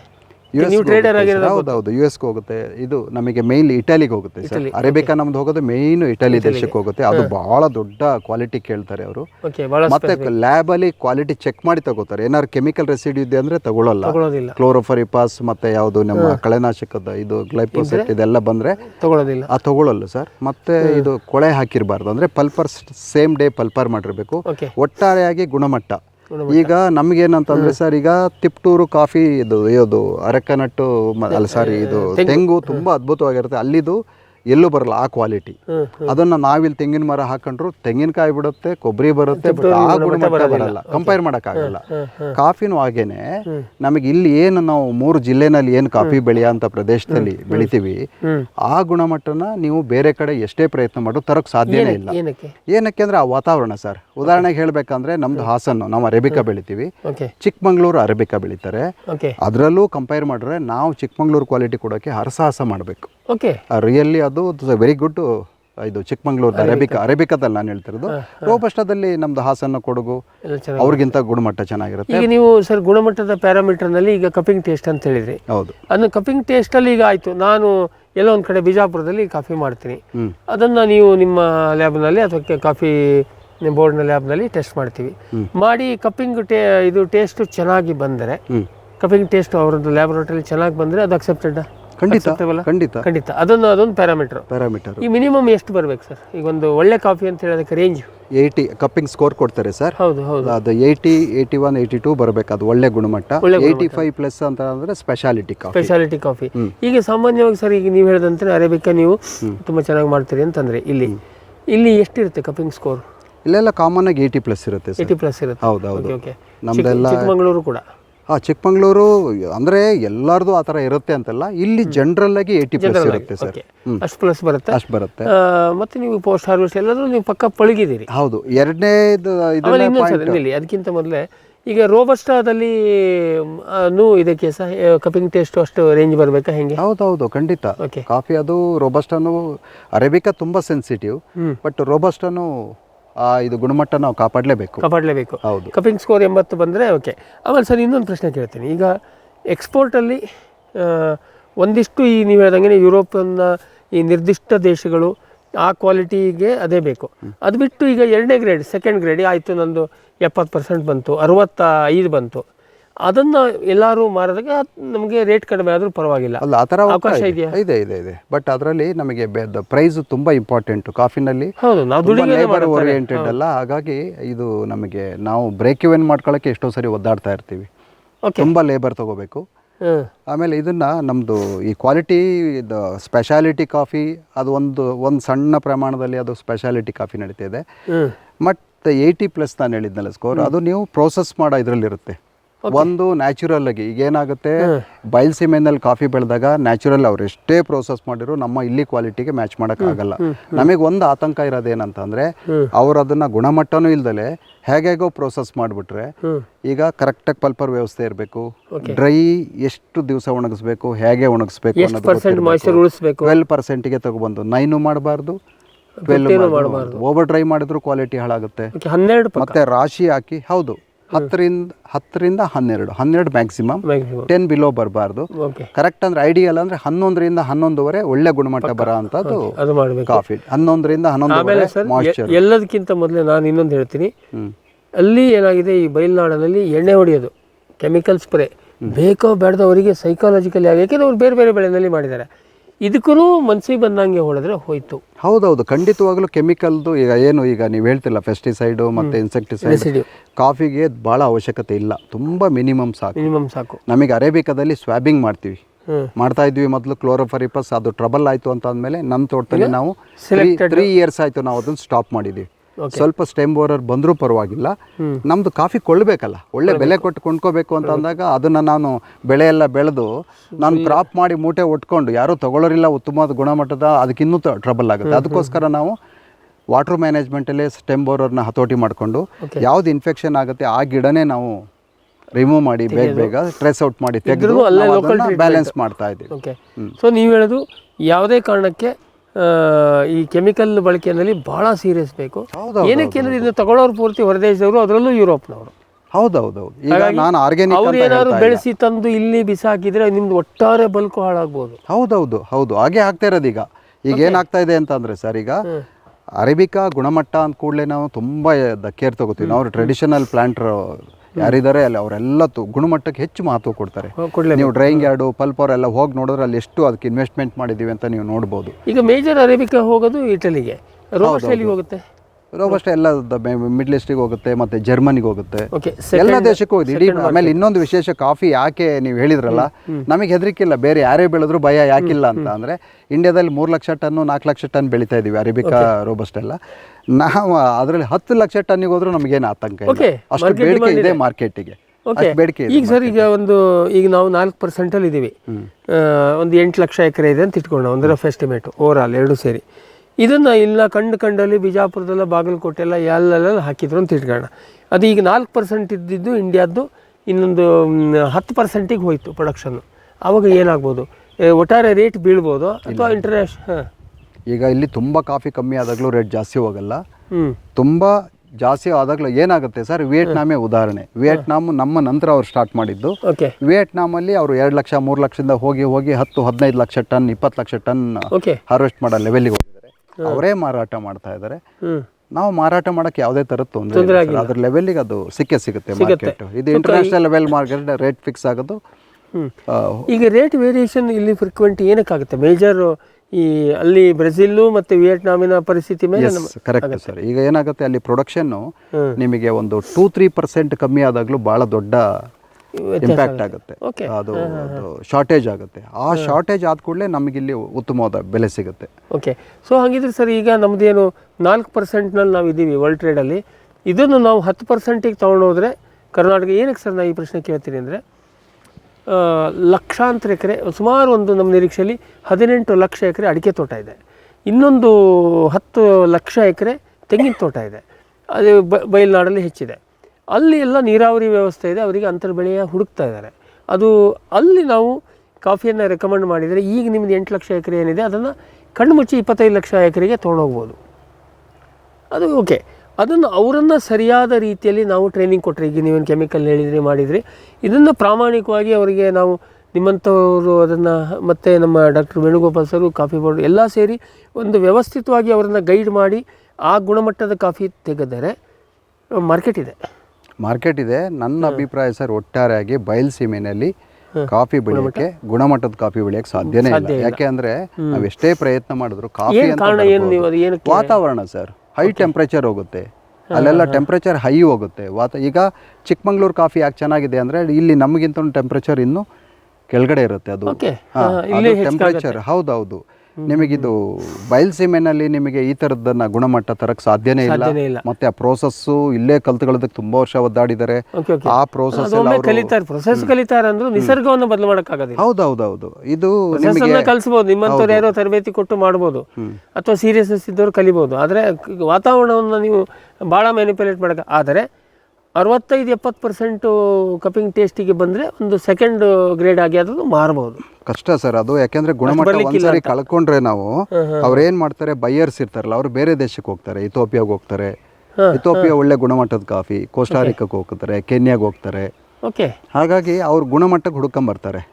ಗುಣಮಟ್ಟದ ಕಾಫಿ ಕೊಟ್ಟರು ಮಾತ್ರ ನಾವು ಮಾರ್ಕೆಟಲ್ಲಿ ಪೈಪೋಟಿ ಮಾಡಕ್ಕೆ ಸಾಧ್ಯ. ಈಗ ನಿಮ್ಮದು ಇಂಡಿಯಾ ಕಾಫಿ ಬ್ರ್ಯಾಂಡ್ ಇದೆ, ಅದರಲ್ಲಿ ಬಿಜಾಪುರನೂ ಸೇರ್ಕೊಂತು, ಚಿಕ್ಕಮಗಳೂರು ಸೇರ್ಕೊಂತು ಅಂದರೆ ಅಲ್ಲಿ ಸಮಸ್ಯೆ ಬರಬಹುದು. ಹೌದೌದೌದು, ಗುಣಮಟ್ಟ ತುಂಬಾ ಇಂಪಾರ್ಟೆಂಟ್. ಬಿಜಾಪುರ ಕಾಫಿ ಬೇರೆ ಬ್ರ್ಯಾಂಡ್ ಮಾಡಕ್ಕೆ ಆಗೋದಿಲ್ಲ. ಬಟ್ ಆದರೆ ನೀವು ಹೇಳಿದಂಗೆ ಗುಣಮಟ್ಟದ ಕಾಫಿ ಬೆಳೆದ್ರೆ ಏರಿಯಾ ಎಷ್ಟು ಮಾಡಿದ್ರು ಅವಕಾಶ ಇದೆ ಸರ್. ಬಟ್ ಈಗ ಅಡಕೆನ ಎಷ್ಟು ಬೇಕಾದ್ರೂ ಇಂಪ್ರೂವ್ ಮಾಡ್ಬೋದು. ನೀವು ಹೇಳ್ದಂಗೆ ಅಡಕೆ ಅಲ್ಲೂ ಬೆಳಿಬೋದು, ನಮ್ಮಲ್ಲಿ ಅದ್ಭುತವಾಗಿ ಬೆಳಿಬೋದು ಅಡಕೆನ. ಬಟ್ ಕಾಫಿನ ಆ ಥರ ಅಲ್ಲಿ ಬೆಳೆಯೋಕ್ಕಾಗಲ್ಲ. ಯಾರೋ ಅಲ್ಲೊಬ್ರು ಇಲ್ಲೊಬ್ರು ತುಂಬಾ ಆಸಕ್ತಿ ಇರೋರು ಬೆಳಿಬೋದು. ಮತ್ತೆ ತುಂಬಾ ಈಗ ಅವಾಗ ವರ್ಕೌಟ್ ಆಗ್ತದ ಇಲ್ಲ, ಅದನ್ನೇ ಹೇಳಕ್ ಬರೀತು. ನೆಕ್ಸ್ಟ್ ಪಾಯಿಂಟ್, ಕಾಫಿ ತುಂಬಾ ಲೇಬರ್ ತಗೊಳುತ್ತೆ ಸರ್. ತುಂಬಾ ನಾಲೆಡ್ಜ್ ಬೇಕು. ಈಗ ಒಂದು ಅಡಿಕೆ ಗಿಡ ನೆಟ್ರೆ ಸರ್, ಅದಕ್ಕೆ ಲೇಬರ್ ಬಹಳ ಕಡಿಮೆ ಇಲ್ಲ, ಚಿಗುರು ಇಲ್ಲ, ಏನ್ ಮತ್ತೆ ತುಂಬಾ ಅದಾಗ ಆರಾಮಾಗಿ ಬೆಳ್ಕೊಂಡ್ ಬಂದ್ಬಿಡುತ್ತೆ ಸರ್. ಇಲ್ಲಿ ಮುಖ್ಯವಾಗಿ ಇದು ಒಂದೊಂದು ತಿಂಗಳು ನಾವು ಒಂದೊಂದು ಕ್ಲೈಮೇಟ್ ಎಲ್ಲ ನಾವು ಎವ್ರಿ ಡೇ ಇದನ್ನ ನಾವು ಗಮನಿಸ್ತಾ ಇರ್ಬೇಕು. ಇದು ಆರ್ಡಿನರಿ ಕ್ರಾಪ್ ಅಲ್ಲ ಅಂತ ಅದಕ್ಕೆ ಹೇಳಿದ್ದು. ಒಂದು ಸ್ವಲ್ಪ ವ್ಯತ್ಯಾಸ ಆದ್ರೆ ಲೀಫ್ ಶೆಡ್ ಆಗುತ್ತೆ. ಲೀಫ್ ಶೆಡ್ ಆಯ್ತು ಅಂತ ಅಂದ್ರೆ ಆ ಗಿಡ ವೀಕ್ ಆಗುತ್ತೆ, ಮತ್ತೆ ಆ ವರ್ಷ ಕ್ರಾಪ್ ಬರಲ್ಲ, ಸ್ಟೆಮ್ ಬೋರರ್ ಬರುತ್ತೆ. ಮತ್ತೆ ಅದು ಹ್ಯಾಂಡ್ಲಿಂಗು, ಹಾರ್ವೆಸ್ಟ್ ಪ್ರೋಸೆಸ್ಸು 3 ರಿಂದ 4 ರೌಂಡ್. ಇದು ನಮ್ದೀಗ 3 ರೌಂಡ್ ಆಗಿ ಇನ್ನು 4ನೇ ರೌಂಡ್ ಸ್ವಲ್ಪ ಬಾಕಿ ಇದೆ. 4 ರೌಂಡ್ ಹಾರ್ವೆಸ್ಟ್ ಮಾಡಬೇಕು, ಗುಣಮಟ್ಟ ತಗೋಬೇಕು, ಅಷ್ಟು ಲೇಬರ್ ಬೇಕು. ಆಮೇಲೆ ಮೇನ್ಲಿ ನಿಮಗೆ ಪ್ರೂನಿಂಗು, ಆಮೇಲೆ ಗೊಬ್ಬರ ನೀರು ಆಯ್ತು ಸರ್. ಇಡೀ ವರ್ಷ ಪೂರ್ತಿ ನಾವು ತೋಟದೊಳಗಿರ್ಬೇಕು ಸರ್. ಇದು ಟೀ ಮತ್ತೆ ಇದು ತುಂಬಾ ಲೇಬರ್ ತಗೊಳ್ಳುವಂತ ಕ್ರಾಪ್ ಅಂತ ಅಂದ್ರೆ ಕಾಫಿ ಮೊದಲನೇದು. ಅದು ಬಿಟ್ರೆ ಟೀ ತುಂಬಾ ಲೇಬರ್ ತಗೊಳ್ಳುವಂಥದ್ದು. ತೆಂಗು ಮತ್ತೆ ಇದು ಅಡಕೆಗೆ ಕಂಪೇರ್ ಮಾಡಂಗೆ ಇಲ್ಲ. ಅದು ಕೊಯ್ಕೊಳ್ಳಕ್ಕೆ ಹೋದ್ರೆ ಸಾಕು, ಅದು ನ್ಯಾಚುರಲ್ ಆಗಿ 75% ಅದು ಬೆಳವಣಿಗೆ ಆಗ್ಬಿಡುತ್ತೆ. ಇದು ನಮಗೆ ಪ್ರತಿ ಒಂದು ಎಲೆ ಬರ್ಸ್ಬೇಕು ಅಂದ್ರೆ ನಮ್ದು ಸಪೋರ್ಟ್ ಬೇಕು. ಭೂಮಿದೀಪ ಸಾರಜನಕ ರಂಜಕ ಒದಗಿಸುವ ಸೂಕ್ಷ್ಮಾಣುಜೀವಿ ಮಿಶ್ರಿತ ಸಮೃದ್ಧ ಸಾವಯವ ಎರೆಗೊಬ್ಬರ. ಕಾಳು ಮೆಣಸಿಗೆ ಟ್ರೈಕೋಡರ್ಮಾ ಸಂವರ್ಧಿತ ವಿಶೇಷ ಎರೆಗೊಬ್ಬರ. ಕುದುರೆ, ಹೇಸರಗತ್ತೆ, ಲದ್ದಿಯ ಅಧಿಕ ಪೌಷ್ಟಿಕಾಂಶದ ಅಶ್ವಸಾರ ಎರೆಗೊಬ್ಬರ. ಎನ್ಪಿಕೆ, ಲಘು ಮತ್ತು ಸೂಕ್ಷ್ಮ ಪೋಷಕಾಂಶಗಳು, ಸಸ್ಯ ಪ್ರಚೋದಕಗಳು ಹಾಗೂ ಹಾರ್ಮೋನುಗಳ ಆಗರ ಭೂಮಿದೀಪ ಎರೆಗೊಬ್ಬರ. ಜೈನ್ ಇರಿಗೇಷನ್ ಸಿಸ್ಟಮ್ಸ್ ಲಿಮಿಟೆಡ್ ಭಾರತದ ಹನಿ ನೀರಾವರಿ ತಂತ್ರಜ್ಞಾನದ ಪ್ರಥಮ ಪ್ರವರ್ತಕ, ಜಗತ್ತಿನ ಅತಿ ದೊಡ್ಡ ಸ್ಪ್ರಿಂಕ್ಲರ್ಸ್ ಉತ್ಪಾದಕ ಕಂಪನಿ. ಸಂರಕ್ಷಿತ ಕೃಷಿಯಲ್ಲಿ ಹಸಿರು ಮನೆಗಾಗಿ ಮಿಸ್ಟರ್, ಫಾಗರ್, ಫ್ಯಾನ್ ಮತ್ತು ಪ್ಯಾಡ್ ಹಾಗೂ ನೆರಳು ಮನೆ, ಸ್ವಯಂ ಚಾಲಿತ ನೀರಾವರಿ ವ್ಯವಸ್ಥೆ ಮತ್ತು ರಸಾವರಿ ತಂತ್ರಜ್ಞಾನ. ಕೃಷಿಯಲ್ಲಿ ನೀರಿನ ಸಮರ್ಪಕ ಬಳಕೆ ಹಾಗೂ ಉಳಿತಾಯಕ್ಕೆ ಮತ್ತೊಂದು ಹೆಸರು ಜೈನ್. ಸಮೃದ್ಧ ಸಾವಯವ ಗೊಬ್ಬರ, ಎಂಎಸ್ಜಿಪಿ ಮತ್ತು ಕೆಸಿಡಿಸಿ ಉತ್ಪಾದನೆ, ಫಾರ್ಮ್ ಟಿವಿಯಿಂದ ಸರಬರಾಜು. ಅತಿ ಕಡಿಮೆ ಬೆಲೆಗೆ ಅತ್ಯುತ್ತಮ ಗೊಬ್ಬರ. ಇಲ್ಲ ಭಾರಲೋಹ, ಕೃಷಿ ವಿಶ್ವವಿದ್ಯಾಲಯದಿಂದ ಪರೀಕ್ಷಿತ. ಸಾವಯವ ಇಂಗಾಲ, ಎನ್ಪಿಕೆ, ಪಿಎಚ್, ಇಸಿ ಎಲ್ಲ ನಿಗದಿತ ಮಿತಿಯಲ್ಲಿ. ಅಡಿಕೆ, ತೆಂಗು, ಬಾಳೆ, ಕಾಫಿ, ದಾಳಿಂಬೆ, ದ್ರಾಕ್ಷಿ, ಕಬ್ಬು, ಭತ್ತ, ಜೋಳ, ಹತ್ತಿ ಹೀಗೆ ಎಲ್ಲಾ ಬೆಳೆಗಳಿಗೂ ಪ್ರಶಸ್ತ. ಜೀವಂತ ಮಣ್ಣು, ಸಮೃದ್ಧ ಬೆಳೆ, ಅತ್ಯಧಿಕ ಲಾಭಕ್ಕೆ ಬಳಸಿ city compost. Next Zen life areca boiler dryer. ಅಡಿಕೆ ಬೇಯಿಸಲು ನೀರು, ಕಟ್ಟಿಗೆ, ಅಡಿಕೆ ಹಾಲಿನ ಅವಶ್ಯಕತೆ ಇಲ್ಲ. ಬೆಂದು 60% ಒಣಗಲು ಕೇವಲ 3-4 ಗಂಟೆ, ನಂತರ 2-3 ಬಿಸಿಲು. ಬಣ್ಣ, ಗುಣಮಟ್ಟದಲ್ಲಿ ಬದಲಾವಣೆ ಇಲ್ಲ. 3% ಹೆಚ್ಚಿನ ತೂಕ. ಗಂಟೆಗೆ ಸರಾಸರಿ 3 ಯೂನಿಟ್ ವಿದ್ಯುತ್, 100, 200, 500 ಮತ್ತು 1000 ಕಿಲೋಗ್ರಾಂ ಮಾದರಿಗಳು. ಇದೇ ತಂತ್ರಜ್ಞಾನದ ಯೂನಿವರ್ಸಲ್ ಡ್ರೈಯರ್ ಕೂಡ ಲಭ್ಯ. ಪೇಟೆಂಟ್ ಪಡೆದ ತಂತ್ರಜ್ಞಾನ next gen live. Green Plast ISI ಪ್ರಮಾಣೀಕೃತ ಪರಿಶುದ್ಧ HDPE ಜಿಯೋ ಮೆಂಬ್ರೇನ್ ಪಾಂಡ್ ಲೈನರ್ಗಳು. ಕೃಷಿ ಹೊಂಡ, ಕೆರೆ, ಕಾಲುವೆ, ಮೀನುಕೊಳ, ಸ್ಪಿರುಲಿನಾ ಹೊಂಡಗಳಿಗೆ ಬೇಕಾದ ಆಕಾರ ಮತ್ತು ವಿಸ್ತೀರ್ಣಗಳಲ್ಲಿ ಸರ್ಕಾರದ ಸಬ್ಸಿಡಿ ಯೋಜನೆಯಡಿ ಲಭ್ಯ. 100% ಪುನರ್ಬಳಕೆ, UV ಮತ್ತು ಒಡಕು ನಿರೋಧಕ, ಪಕ್ಕಾ ಜೋಡಣೆ, 5 ವರ್ಷಗಳ ಲಿಖಿತ ವಾರಂಟಿ. ಗ್ರೀನ್ ಪ್ಲಾಸ್ಟ್. ವೆಟ್ ಗಿಡಮೂಲಿಕಾ ಉತ್ಪನ್ನಗಳು. ಬೋವಿಟೋನ್ ವೆಟ್ 33 ಗಿಡಮೂಲಿಕೆಗಳ ಜಾನುವಾರು ಆರೋಗ್ಯವರ್ಧಕ ಟಾನಿಕ್. ದೂದ್ ಪ್ಲಸ್ ಅಧಿಕ ಹಾಲು, ಡಿಗ್ರಿ ಮತ್ತು ಫ್ಯಾಟ್, ರಾಸು ಸುಲಭವಾಗಿ ಹಾಲಿಳಿಸುತ್ತದೆ. ಫಾಸ್ಟ್ ಪ್ಲಸ್ ಗರಿಷ್ಠ ರಂಜಕ, ಕ್ಯಾಲ್ಸಿಯಂ, ಜೀವಸತ್ವಗಳು, ಖನಿಜಗಳು, ಪ್ರೋಬಯೋಟಿಕ್ಸ್ ಇತ್ಯಾದಿ. ಹಸು, ಎತ್ತು, ಎಮ್ಮೆ, ಕೋಣ, ಹಂದಿ, ಕುರಿ, ಆಡು, ಕೋಳಿಗಳಿಗೆ ವೆಟ್ ಪೆಟ್ ಫಾರ್ಮುಲೇಷನ್ಸ್ ಉತ್ಪಾದನೆ. ಶ್ರಮಜೀವಿಯಿಂದ ಸರಬರಾಜು. ಜಾಣ ಹೈನುಗಾರನ ಜಾಣ್ಮೆಯ ಆಯ್ಕೆ ವೆಟ್ ಪೆಟ್ ಉತ್ಪನ್ನಗಳು.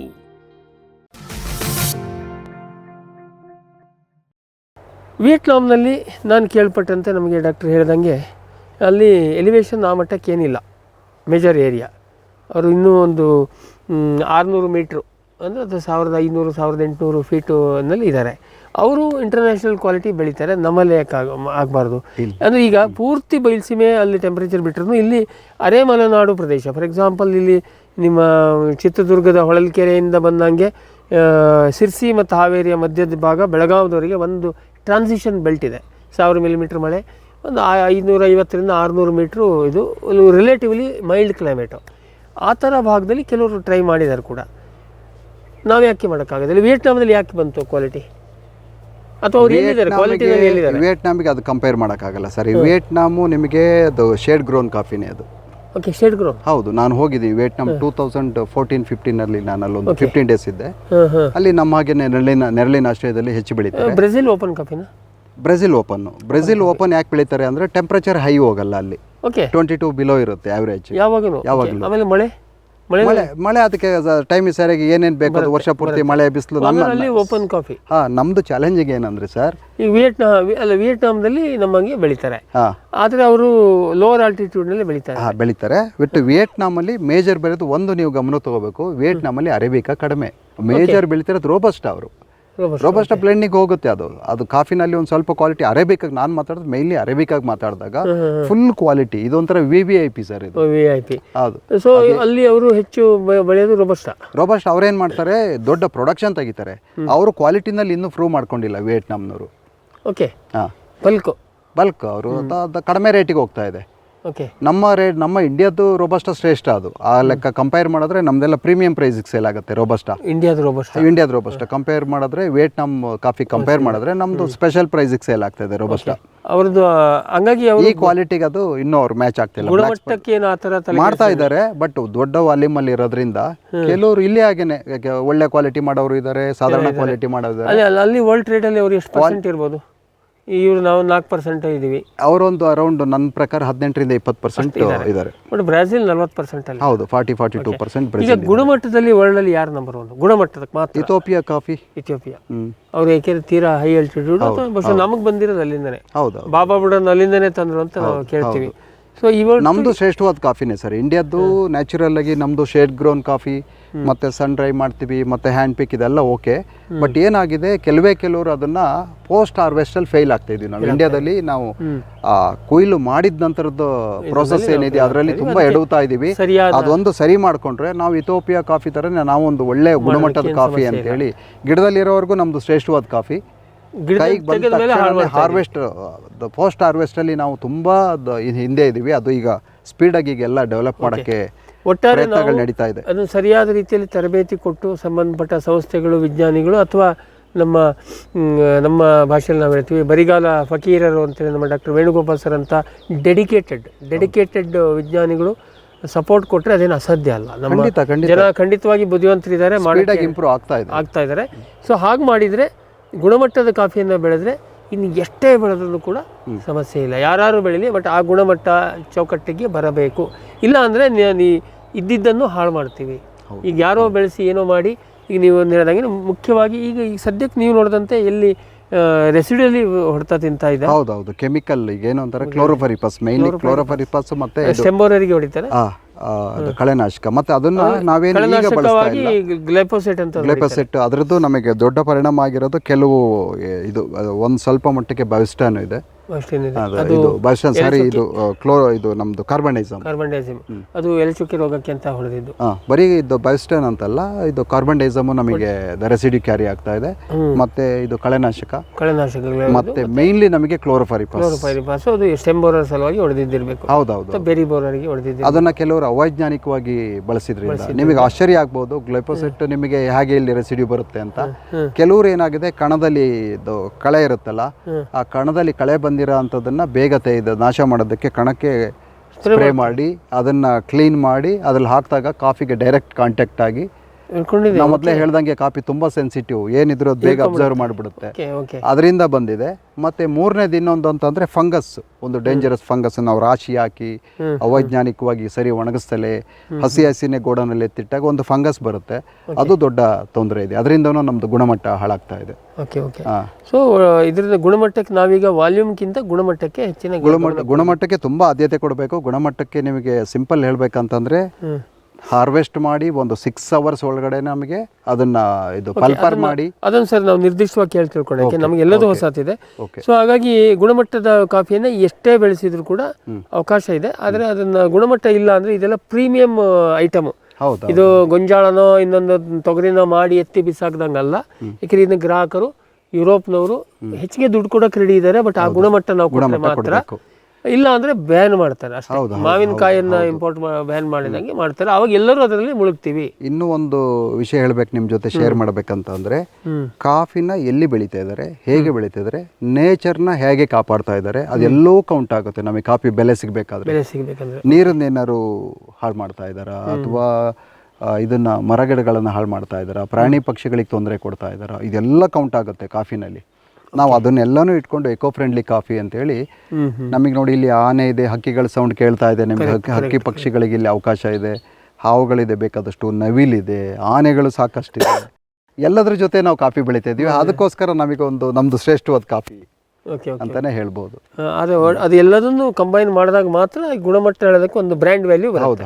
ಅದ್ರ ದೃಷ್ಟಿಯಿಂದ ವೀಕ್ಷಕರೇ, ಇಷ್ಟೊತ್ತು ನಾವು ಸಾಕಷ್ಟು ಚರ್ಚೆಯನ್ನು ಮಾಡಿದ್ವಿ ಈ ಥರದ್ದು. ಇದು ಏಕೆಂದರೆ ಕಾಫಿಯನ್ನು ಹೊಸಬರಿಗೆ ಪರಿಚಯ ಮಾಡಿಸೋಕ್ಕೆ, ಏಕೆ ಇವರು ಎಲ್ಲ ರೀತಿಯಲ್ಲಿ ಇನ್ವಾಲ್ವ್ ಆಗಿದ್ದಾರೆ. ಬೆಳೆಗಾರರು ಹೌದು, ಆಮೇಲೆ ವ್ಯಾಪಾರಸ್ಥರು ಹೌದು, ಎಕ್ಸ್ಪೋರ್ಟರ್ ಹೌದು, ಜೊತೆಗೆ ಈ ಥರ ಹಲವಾರು ಜ್ಞಾನ ಹಂಚಿಕೊಳ್ಳುವಂಥ ಇದರಲ್ಲಿ ಭಾಗವಹಿಸ್ತಾರೆ. ಆಮೇಲೆ ಸರಿಯಾದ ಇವರಿಗೆ ಮಾರ್ಗದರ್ಶನ ಇದೆ, ಇದು ಬ್ಯಾಲೆನ್ಸ್ಡ್ ಇದೆ. ಹಾಗಾಗಿ ಅದು ಈ ಥರದ್ದು ಚರ್ಚೆ ಮಾಡಿದಾಗ ಒಂದು ಸ್ಪಷ್ಟತೆ ಬಂದುಬಿಡುತ್ತೆ. ಆ ದೃಷ್ಟಿಯಿಂದ ನೋಡಿ, ನೆನ್ಪಿಟ್ಕೊಳ್ಳಿ, ಮನಸ್ಸಿಗೆ ಬಂದಂಗೆ ಬೆಳೆದು ಬಿಸಾಕಿದರೆ ಮಾಡುವಂಥ ಬೆಳೆ ಕಾಫಿ ಅಲ್ಲ. ಹಂಗೆ ಬರೀ ವಾಲ್ಯೂಮ್ ಕೊಟ್ಟರೆ ಇದು ಆಗೋದಿಲ್ಲ. ಅದ್ರ ಜೊತೆಗೆ ನಾವು ಯಾವುದಾದ್ರು ಕಳಪೆ ಬೆಳೆಸಿದರೆ ಇವರನ್ನು ಹಾಳು ಮಾಡ್ತೀವಿ. ಈಗ ಸಾಂಪ್ರದಾಯಿಕ ಇದ್ದವ್ರನ್ನೂ ಹಾಳು ಮಾಡ್ತೀವಿ. ಅಡಿಕೆ ಬೆಳೆದು ಬಿಸಾಕಿದಂಗೆ ಅಲ್ಲ ವ್ಯವಹಾರ ಹೇಳೋದನ್ನು ಸ್ಪಷ್ಟಪಡಿಸೋದಕ್ಕೆ ನಾವು ಇಷ್ಟೊಂದು ಚರ್ಚೆಯನ್ನು ಮಾಡಿದ್ವಿ. ನಮಗೆ ಇಷ್ಟೊಂದು ಸಮಯವನ್ನು ಕೊಟ್ಟಿದ್ದಕ್ಕೆ ಅವ್ರು, ಯಾಕೆಂದರೆ ಅವರು ಭಾಳ ಬ್ಯುಸಿ ಮನುಷ್ಯ, ನಾವು ನೋಡ್ತಾ ಇದ್ದೀವಿ. ಆದರೂ ಕೂಡ ನಮಗೆ ಇಷ್ಟು ಸಮಯ ಕೊಟ್ಟಿದ್ದಕ್ಕೆ ವಿಶೇಷವಾಗಿ ಡಾಕ್ಟರ್ ವೇಣುಗೋಪಾಲ್ ಸರ್ ಇದರಲ್ಲಿ ಅವರು ಇಲ್ಲ ನಾನು ಮಾಹಿತಿ ಹಂಚ್ಕೋತೀನಿ ಅಂಥೇಳಿ ನಮಗೆ ಸಮಯ ಕೊಟ್ಟಿದ್ದಕ್ಕೆ ಅವರಿಗೆ ನಮ್ಮ ವಾಹಿನಿಯ ಪರವಾಗಿ ಮತ್ತು ನಿಮ್ಮೆಲ್ಲ ವೀಕ್ಷಕರ ಪರವಾಗಿ ಧನ್ಯವಾದವನ್ನು ಹೇಳೋಕ್ಕೆ ಇಷ್ಟಪಡ್ತೀವಿ. ವೀಕ್ಷಕರೇ, ನಾವು ಇನ್ನು ಮುಂದಿನ ಕಂತುಗಳಲ್ಲಿ ಇನ್ನೂ ನಿರ್ದಿಷ್ಟವಾಗಿ ಬರ್ತೀವಿ. ಇದು ಇನ್ನೂ ನಾವು ಪೀಠಿಕೆಯಲ್ಲಿದ್ದೀವಿ ಇದನ್ನು ಅರ್ಥ ಮಾಡೋದಕ್ಕೆ ಅಂತ. ನಿಮಗೂ ಕೂಡ ಇದು ಖಂಡಿತವಾಗಿ ಸೀರಿಯಸ್ಲಿ ಯಾರು ಮಾಡ್ತೀನಿ ಅಂತ ಹೇಳ್ತಿರೋ ಫಸ್ಟ್ ಈ ಕಂತನ್ನು ನೋಡಿ ಮುಂದೆ ಹೋಗಬೇಕು. ಇದಕ್ಕೆ ನೀವು ಬದ್ಧರಿದ್ದೀರಿ ಅಂದರೆ ಆದರೆ ಮಾತ್ರ ಇವರೆಲ್ಲರ ಸಹಕಾರ ಇದೆ.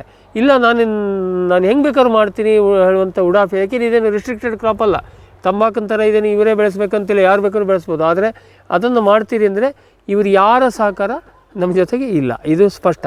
ಆ ಗುಣಮಟ್ಟದ ಬಗ್ಗೆ ಕಾಳಜಿ ಕೊಡುವಂಥವ್ರು ನೀವು ಆಗಿದ್ದಿದ್ದರೆ ಖಂಡಿತವಾಗಿ ಈ ಕಾರ್ಯಕ್ರಮ ಪ್ರಯೋಜನಕ್ಕೆ ಬಂತು ಅಂತ ಅಂದ್ಕೊಂಡು ನೀವು ಕಾರ್ಯಕ್ರಮ ನೋಡಿದ್ದಕ್ಕೆ ನಿಮಗೆ ಧನ್ಯವಾದವನ್ನು ಹೇಳ್ತಾ ಈ ಇವತ್ತಿನ ಇದನ್ನು ಕೃಷಿ ಋಷಿ ಅಂಗಳದಲ್ಲಿ ಕಾರ್ಯಕ್ರಮದ ಕಂತನ್ನು ಮುಗಿಸ್ತಾ ಇದ್ದೀವಿ. ನಮಸ್ಕಾರ. ಈ ಕಾರ್ಯಕ್ರಮದ ಪ್ರಾಯೋಜಕರು ಜೈನ್ ಇರಿಗೇಷನ್ ಸಿಸ್ಟಮ್ಸ್ ಲಿಮಿಟೆಡ್, ಜಾಗತಿಕ ತುಂತುರು ಮತ್ತು ಹನಿ ನೀರಾವರಿ ಉಪಕರಣಗಳ ಉತ್ಪಾದಕರು, ಬೇಸಾಯ ತಂತ್ರಜ್ಞಾನ ನಿರೂಪಕರು ಹಾಗೂ ರೋಗರಹಿತ ಟಿಶ್ಯೂ ಕಲ್ಚರ್ ಗಿಡಗಳು. ಕ್ಯಾಡ್ಬರೀಸ್, ಕೋಕೋ ಬೆಳೆಸಿ ಅಧಿಕ ಆದಾಯ ಗಳಿಸಿ.